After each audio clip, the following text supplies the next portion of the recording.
Hello, friends, and welcome back to Stories About Entitled People. Be careful what you wish for, Karen. You may get it.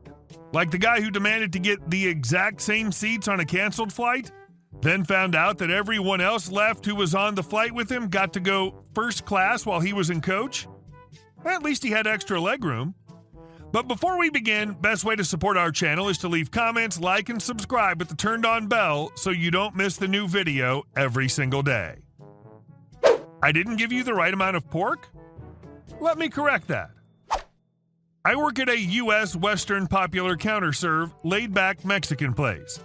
It's most popular in Utah, but has locations in the surrounding states. It's like a Subway for Mexican food. We serve burritos, tacos, enchiladas, salads, quesadillas, and more, all with customizable ingredients. At this place, we have very organized and guideline-set portioning. The meat's the most portioned, with there being regular checks that the guest is not being given too much or too little. So we get really busy at times. This happened last night, and it was really crazy. I was working at the front of the line, where the guest selects entree, tortilla, rice, beans, and meat. One guest, a larger woman, comes in and immediately starts complaining how long the line is, loudly. We're getting through guests as fast as we can, but it's quite slow because it's incredibly busy and we keep running out of our more popular meats because they have to be grilled and cooked. Karen gets to the front and absolutely starts laying into me about how long the line is. I try to keep the interaction moving in order to keep the line moving, so I take her order. She orders a pork salad. Now, I don't care all that much for the portioning, so I give a little extra if I can get away with it, so I do for her. That's not enough meat, Karen snaps. Oh, I'm sorry, would you like extra meat? That'll cost just a bit extra, I reply. No, I just want regular, but you're being effing stingy. That's not 4 ounces. I know the owner of this place. I know exactly how much it should be. It's accurate according to our portion standards, I say. We go back and forth for a minute, but I've had enough. She says, just give me the correct amount of damn pork. Okay, then, I will. I get a scale and she watches me put the pork in and it reads 5.9 ounces. I then scoop some into the trash until it reads exactly 4 ounces. There you go, I say, the exact amount of pork. She doesn't even bother finishing her order. She doesn't even ask for the manager. She just flips me off, says, F you, and storms out.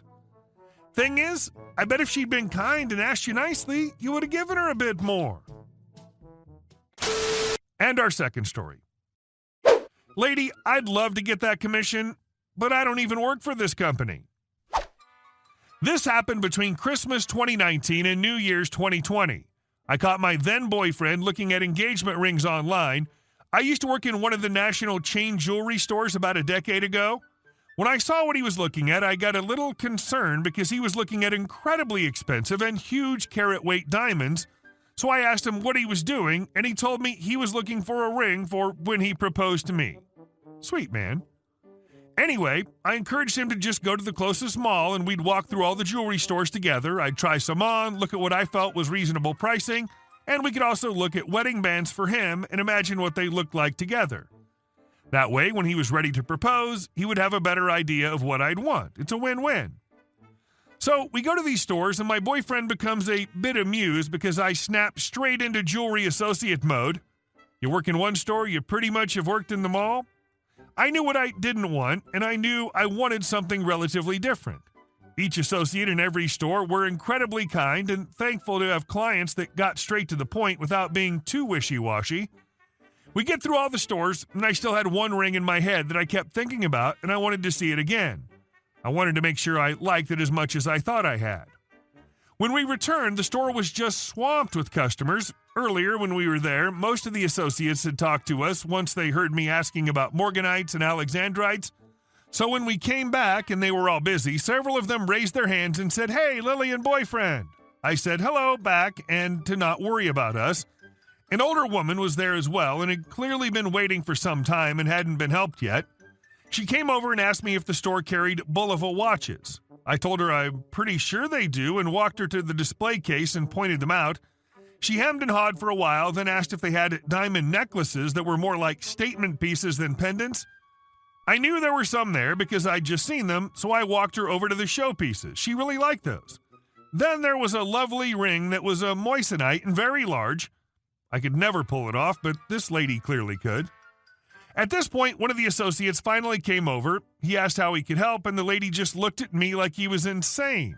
I looked at him like maybe she was insane, but I told him the 3 pieces that she seemed most interested in, and he went to pull them out.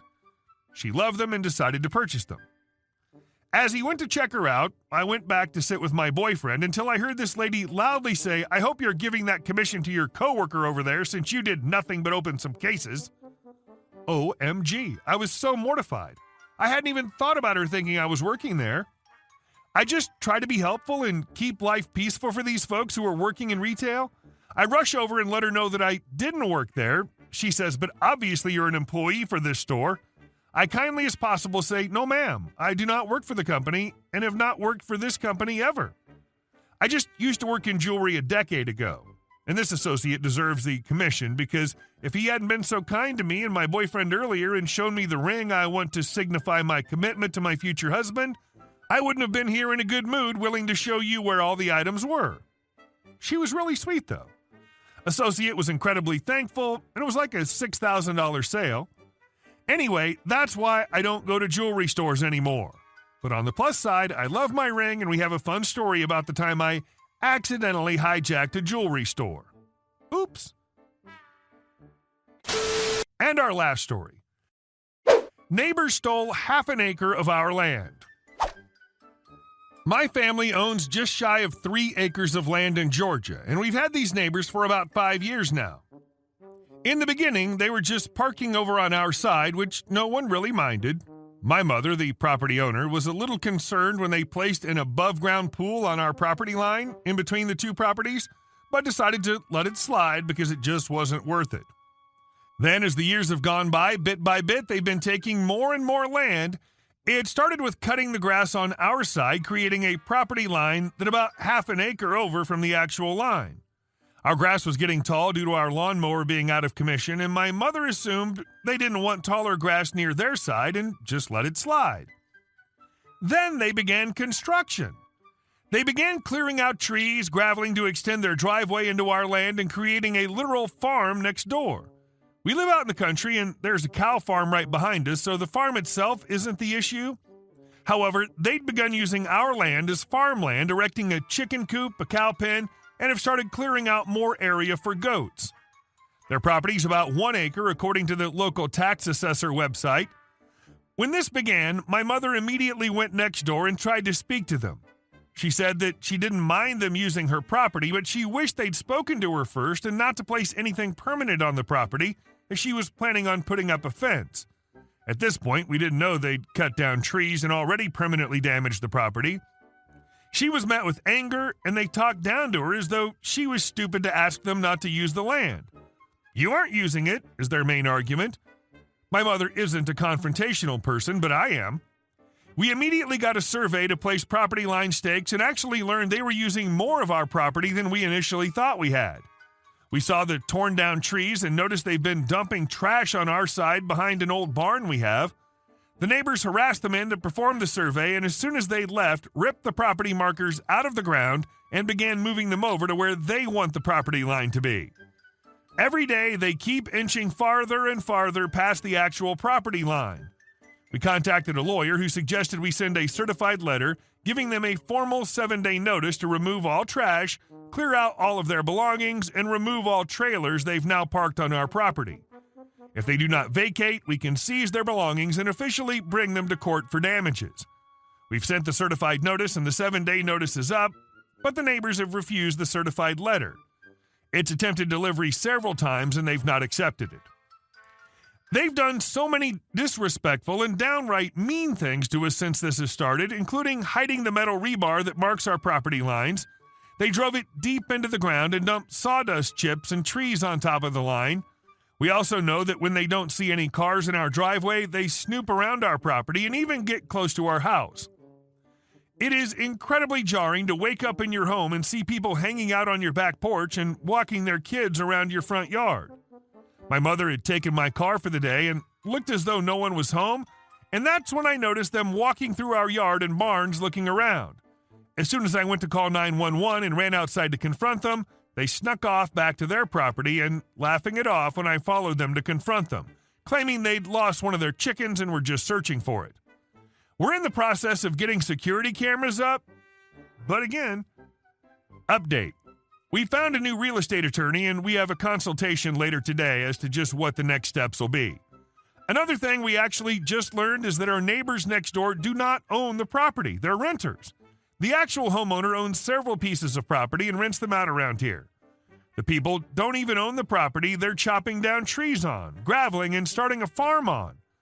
After we brought the information to the current owner, he immediately kicked them out, and we filed a lawsuit for cutting down our trees. Hey guys, thank you for watching the video. I'll see you in the next one.